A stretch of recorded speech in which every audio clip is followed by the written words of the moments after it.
You know what it is, Superstar J, VIP Saturdays. Got my motherfucking brother in the building, man. Man, I'm so proud of him. I see him out every night, you know what I mean, working hard.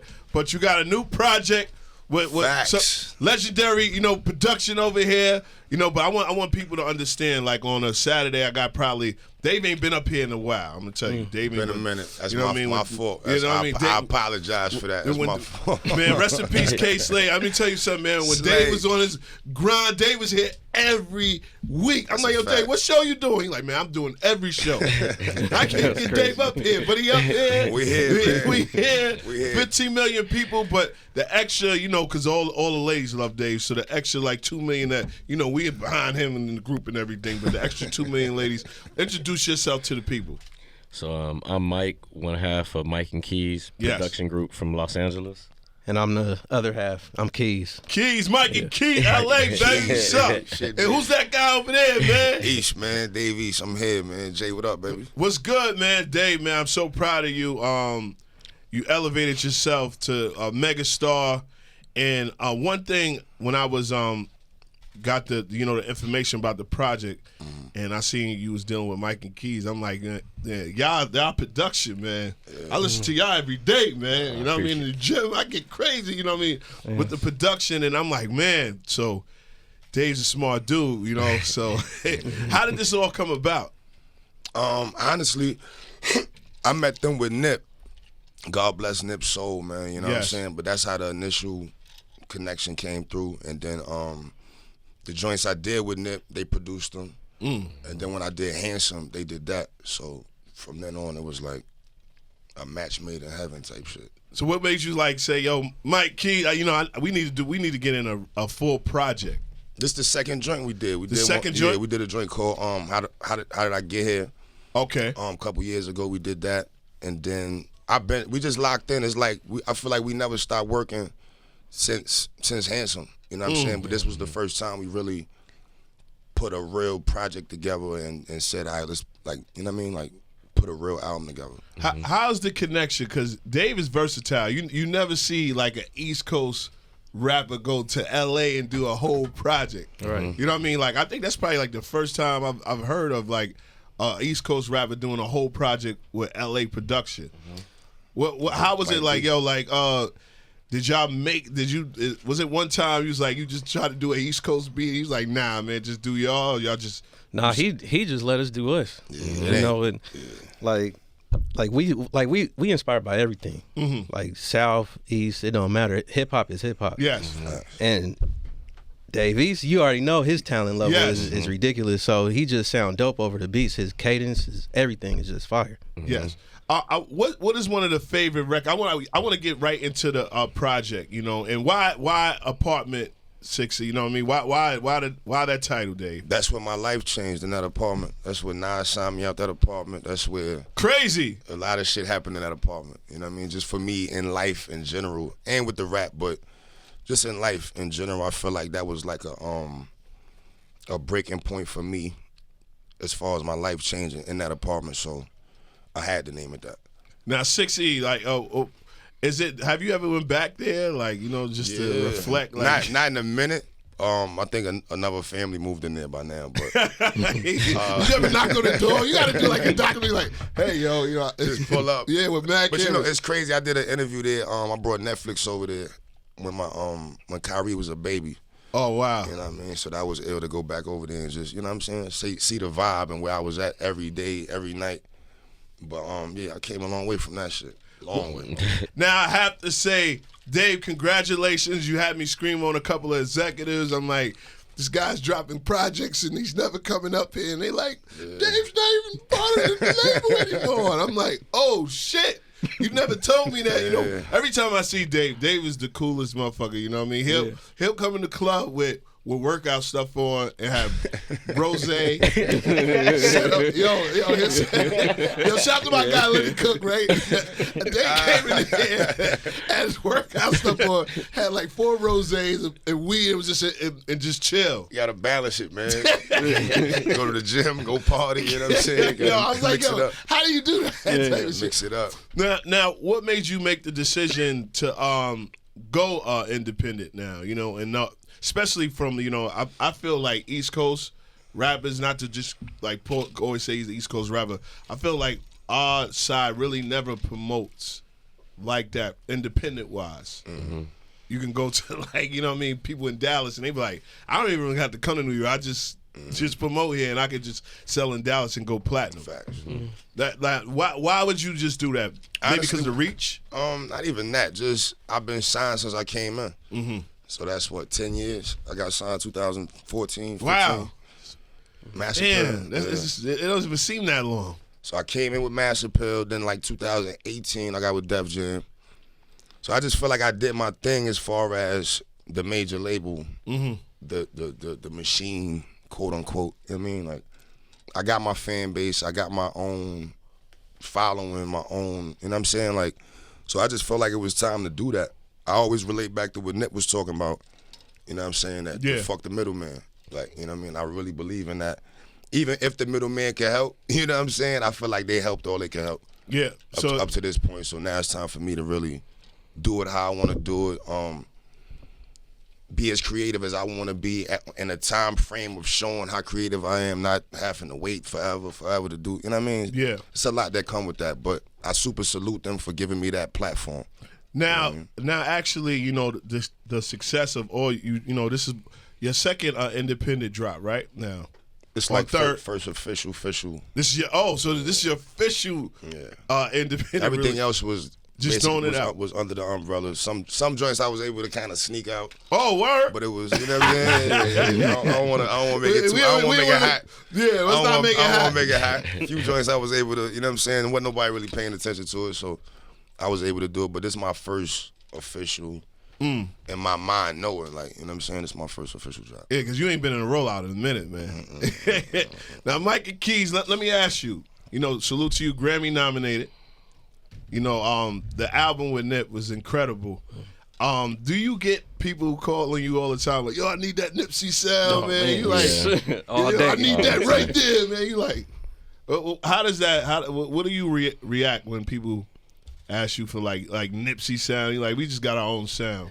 I think with that is like, cause we create in the moment, so we create with the people that genuinely fuck with us, and Nipsey did just like Dave does. So that's whoever gives us the energy, we give them the energy back. So when people be like, give me a Nipsey beat, I'll be like, you not with us. Nip was with us. Yeah. So and then. How do you create music? Because I'm seeing you did records with Dr. Dre, Jay-Z, Snoop. What do you go into when you get these big time artists? Do you just like, we just play our records? Yeah, I think for us, we be kind of prepared when it be for those type of artists. Yeah, like you. So we be ready. You we like, already. Mike, you just said you got your pack ready. Yeah, we be ready because we know they ready. Is it any time that you was like, damn, he wasn't feeling my artist wasn't feeling our shit? Yeah, there was times like that. Yeah. That's a growth thing though. You know, we just matured into the producers we are now. Yeah, big producers. Because I got like younger producers that I've signed, and I'm like, yo, bro, everybody's not gonna like your shit. Like, you know, I know you go through it, Dave. Same with rap. Or you think, or they might like it later. Right. Or that, you know, so it's like, I think music is a feeling thing, so you don't know what the person is going through at the time with the music. You kind of got to just like be patient and just keep creating. Right. Now I want to ask a question to you, Dave, because we both play ball. We used to play ball. I don't know if Dave can get back on the court. I definitely can't get back. It's not. My body, like, I work out, so I be like, the ball be feeling like a handball and shit. It might be over. Like, you never see that type of you know, when your body reacts to that. But I want to, for me, and this is like barbershop terms where, because Dave is my guy. He knows that, like, we, like, official. You know what I mean? And I always have, like, debates about Dave. And it's like, yo, Dave is this, and I be feeling like Dave is like a Tracy McGrady for me. Yeah. And That's fire comparison. Yeah, I mean, 10 years, right? We could bring Tracy McGrady. First came in the league, Dave. Right. What was it like? When did he really, like? And I'm not saying blossom as for you. I feel like you don't chase the commercial record. Right. I've seen you do it before. And it's like you don't look for that no more. Right. And I feel like Tracy McGrady was at that time where it was like, damn, and then he just became crazy, like as far as commercially wise with you. Who do you feel like, do you feel that sometimes the consumer and I know you have your fan base, right? But don't the commercial fan base, don't you feel underrated as far as New York City as MCs? For me, I feel. I don't know what do underrated mean? Like, I mean, underrated as when you come to New York. Should I be bigger, like a bigger artist? You think like that's what you mean by underrated? Music wise, so you know what a bigger artist, like a commercial record, right? Do you feel like as that? I feel like sometimes people put the artist ahead when they have a commercial record. Look at Nip. Yeah, 100%. Like the last time I interviewed was the Victory Lap. You know what I mean? I knew Nip for a long time, coming to Hollis. You know what I mean? I was doing mixtapes, and he was like, "Yo, I know you from mixtapes," and I'm like, "I know you from mixtapes." And then it's like that was his biggest album. So he was always as that type of person. Like, and then when you go back to Nip's projects, you like had mad joints. And it's like, and I hate talking to the commercial because I got 3 different group chats. I got my older head, my people that I'm still feel like I'm Peter Pan, so I could call my friends the older heads, so they don't give nobody, no, every music is whack and all this type of shit. Like, so you know, and then I get certain people like, yo, Dave don't need to be in that type of lane. Right. Do you feel like I need, like sometimes when there's like a record on the radio every day? Nah, man, I don't. You know what I mean? I feel like that's dope, but that's not what like counts to me. That shit don't feed my kids. That shit don't make me cool at home with my kids. None of that. Like, so I don't. Maybe before I had children, I might have tried to think that way and do a few records like that or records that was aimed for the radio. But I be just trying. You know what? Like Mike just said. Like, I feel like music grow on a lot of people. You know what I'm saying? Over time, as you get older, as you go through certain shit, you experience certain emotions. People die. People. I mean, just a bunch of shit happen. And I feel like over time, my music will hit a little different. You know what I'm saying? It's not really for right this moment. And I also feel like when I listen to your music, it's more personal for me. And I think that's how you develop like a cult fan base. When you just got that microwavable record that everybody loved at one time, they really don't even know you. And you know what? To speak on that, I feel like I've outlasted a lot of shit. You know what I'm saying? Yeah. By not being that microwavable 1 song, 2 songs, like, you know what I'm saying? I got a catalog of music, so people can always go back. If you just hearing this album that we just put out and you love it, like, damn, I ain't never really listened to East. I got a whole bunch of shit you could go listen to. So I feel like that lasts longer than them few records. Yeah, you know what I mean? Definitely it does. Now, how did you get the names? Is this real names or? So we used to go by the Futuristics. Okay. If you go back and look at our original catalog, it's the Futuristics. 2014, we changed it to Mike and Keys. Why? Legal purposes. There was another group that shit sound like some Marvel type shit. Yeah. So everybody used to just, when they see us, be like, "What's up, Mike and Keys?" So it just seemed like it was, sound more natural. Yeah, to leave it like that. Yeah. It sound like more natural. Yeah, because everybody call us that anyway. Somebody wrote that shit on my page, like, yo, you got the Futuristics to do this whole shit. They like, oh, that is they.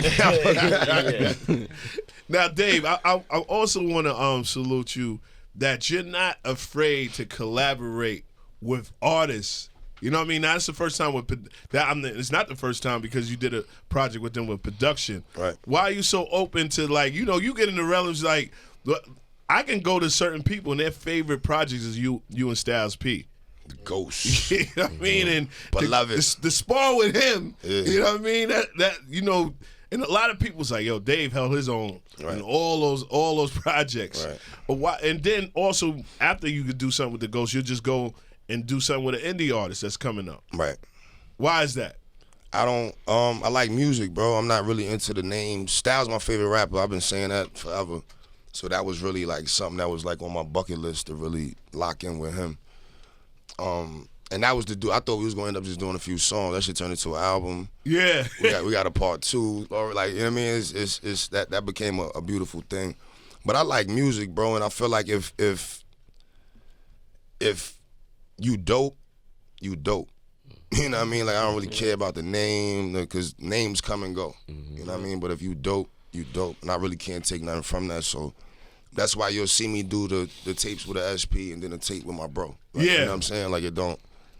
If it's good music, it's good music. That's crazy. Now, I want to ask you, too, Dave, I don't know if y'all peep, right? Dave is like, it's like a couple of people that, if you go on Instagram, they can just get quotes everywhere. Dave, I know, have you ever peeped that? Like, you have, like, quotes the little interview shit, the little TikTok little. Yeah. I don't know how that happened. I think they just took that from Matt. And I mean, I think I'm saying some real shit. Nah, you say real shit though, but yeah. like it's like you get like 50 Cent, he'll have something, but then it's Dave East, then you have like Boozy, and it's like he's like the top, like the top tier. If you go to quotes, Dave East, you gonna get a quote. I didn't even know that. That's fine. And I do you sometimes get into interviews and people be trying to look for that quote? You be like, yo, what's up, man?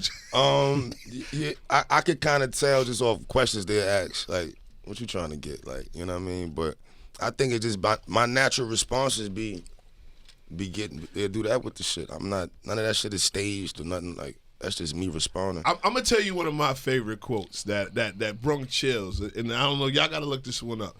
And he was like, yo, you know, a lot of people, like, when they get their heroes and then they meet them, it's like it's different. He's like, you know what I mean? So you love them so much, but when you, like, and I felt that in my hood, like, people give me slack. And I remember one time, and a shout out to, I put a bunch of posters in my hood, like, 5 years ago, and I was like, damn, this shit connected with Dave East. And it was like, I put a project out, and they ripped down all my posters, and these are, like, people that, like, I know, like, I'm like, damn, like, and it was one of my mans. And I was like, yo, and I found out, he's like, yo, it was Mel that did it. And we went, and we was like, yo, what's up with you? Like, you my man. He like, nah, because I'm like, you don't give slack to Envy a clue like this. He like, but Envy you can't touch. we know you. And I'm like, and Dave said the same shit. I'm like, motherfucker. How do you feel about that? Like, even the record when you was talking about, and your man, you remember I told you that's my favorite record, when he's talking about, yo, man, I want to come up with you, and I got the job and all that shit. And, Corey. Yeah, Corey, man. I don't know who Corey is, but Corey is a motherfucker, man. Yo, we got to go to Miami. Yo, that's one of my favorite records. But these real-life situations, and even y'all deal with success, you know, and people think producers don't do it. They know who you are. How do you deal with, like, people you grow up and they're different to you now? Or have you ever had that situation? Man, you know, it's crazy. It be family members, cousins, all type of people. At the end of the day, I just tell the truth. Be like, this is I can't do it. This is a real job. We care about this. This ain't like for play. I don't just go to the park and play basketball one day and then don't go the next day. This is an everyday thing. Yeah. So I just kind of keep it like that. But it is tough trying to explain to someone that don't really see it. Yeah, but I always tell them, and just like you said that with basketball, I tell people all the time, I never got off the court. Like, I never subbed out. And I tell rappers that. I'm like, yo, and you probably get people that rap like a year, they not rapping 2 years, they come, yo, Jay, I got my new single. I'm like, bro, like, where you coming from with this shit? Like, I'm like, yo, since you've been rapping, I've never subbed out, ever. Right. You got to be all in with this shit. Or what's the point? Like, what else you doing it for? It's not like an off and on thing, but it could look like that to somebody that's not with you every day. You know why? I mean? Why is that though? Cause they don't know all the. I'm in the studio damn near every night, and a lot of that music may never ever drop. Yeah, I might not have no cameraman there that night recording me being in the studio for me to post it on Instagram to let everybody know I was in the studio. Like, a lot of that shit goes unseen until it's time to show what you've been working on. You know what I mean? And then also, you figured it out, and getting stores and doing other things than rap. You know what I mean? I remember the first time when I think I spoke to you when you started doing the movie, the TV thing. I was like, oh shit, you know what I mean? When did you decide, like, man, this platform is crazy? I need to start doing different. Be a fool not to do what Siegel said. You can bullshit with rap if you want. Like, nah, it's like I feel like once you have that platform, or you see you created that following, you'd be a fool not to do that, not to try to spread you. You know what I mean? Pause. Spread your wings out. You know what I mean? Like, you'd be a fool not to do that, not to get in, especially as far as everything that I'm already interested in. I love sneakers. I love fashion. I love glasses, accessories, shit, like all the little shit that I love anyway. I would have been a fool to not try to do collaborations with people that already do that. Like, you know what I mean? Oh, are we gonna get you writing a movie? You know, Hell yeah. Tubi's popping right now. that. People be giving Tubi a hard time. I love Tubi. Yo, can we It be get some bad acting on there though. It don't matter, yo, Don't front. It be some bad. You be like some shit. You be like, come on, bro. But I feel like Tubi is like the YouTube when rappers didn't have a chance to put sure. their videos Right. on. Nah, Like, I don't knock it, but it's some of it be like, all right, this is why this is too. yeah, I mean, you on big networks right here, Dave. But I'm telling you, you put it, and you into investing in yourself, Right. To put up a little $10,000. I know that you could write and you can write a movie and put that shit on. I write music. Ain't nobody never wrote none of my music. So a movie is not. And I read scripts. You know what I mean? Like, I don't think that would be difficult. That shit is just more about time. Because I'm the type like. What movie would you write? Would you do a comedy? Would you do a comedy I think I would do a comedy. Like some Friday shit? You know what I mean? I think I Like would do some funny some shit. nigga owe you money in Harlem and shit. The dice game or something you roll and ace out and shit. You gotta get that money back that whole day. You gonna co-write this shit with me? You already Yo, got the I'm idea. telling you, man. I see what's going on. I'm telling you what's going on. I don't want to see no Dave Eason. I see what's going on. Mikey Keys, you see my shit, right? You see Dave was like, yeah, okay. Stash that idea. Good looking. Now what's and I want to ask you, like, and we're gonna go all around. What's your top 3 movies? Man, that's a tough one. Yeah. I'm gonna tell you mine. I'm gonna start and then y'all start thinking. Coolie High. I'm gonna go old school. Cause I it was something when I think Preacher and he fucked his man's girl. He's like, you crying over a bitch? He's like that was mine. I would say I'm gonna say Friday. Yeah. No, I'm not gonna say Friday. I have to say like movies that changed my Minister Society, like kind of changed my life. I was just looking like that was kind of like the change in my life, and I'm gonna give a New York movie that I like. I Paid in Full. I have to say Paid in Full for me. That's not a bad That's a time. good And then my bonus is Bout It. I don't know if you see Master P Bout It. That shit was crazy. The first one. Yeah, the first one. Yeah, the first one. The cassette tape. You know what I mean? That was crazy. That's classic. I got for sure. I got to put Friday on there. Okay. You added your LA voice too, because you was like kind of speaking big. You said Friday. Money Talks. That's Chris Rock, right? That's Chris Tucker. I'm saying Chris Tucker. Yeah, that's one of my favorite movies, and then probably Vampire in Brooklyn. Oh, that was a funny movie. Yeah, that had Dwayne Wade in there too. No one talks about. That's Eddie Murphy. Yeah. Come on. I'm a little different. I like martial arts movies, so I like Rush Hour. Okay. Rush Hour is one of my favorite You beating movies. niggas' ass and shit, man. You don't got my beat. Rush Hour. Enter the Dragon, Bruce Lee. Okay. Mean. And dang, I gotta put Friday on there too. I gotta put. Yo, you gave me an idea. Imagine Dave doing The Last Dragon. Fucking Bruce Leroy over there. Oh, yeah, The Last Dragon. That's Yeah. Leroy right there, man. My son smiles as Bruce Leroy. I can't play that role. Yo, he do like. If anybody he plays do like that Bruce- role, my son got to play that role. Oh, man. yo, I swear to God, I just thought that was him. The show going to Harlem. Then let me see. My top 3: Goodfellas, Okay. Casino, There, you going miles straight. and Life. Life, okay. Eddie, that's Claude and Ray. What you doing, Claude and Life? Ray. Yeah, Life was tears. Yeah. But they say that was based on some true shit. Oh, word? Yeah, they say it was based on some true shit. I don't know the exact people it was based on, but I think they say it was based on something true. Now basketball, we know your Lakers is out. I know all LA people are Lakers fans. You know what I mean? I'm asking the hard. I'm gonna start with a hard question. Pause with my guy Dave. Can Bronny make the league? Bron's son? Yeah. Why not? I'm just asking, bro. I think so. I haven't really sat and watched him play, but why not? Who you think's gonna win the championship? Who you got? I'm going Minnesota. Minnesota? Yeah, I fuck with Ant. Okay, Ant-Man. Yeah.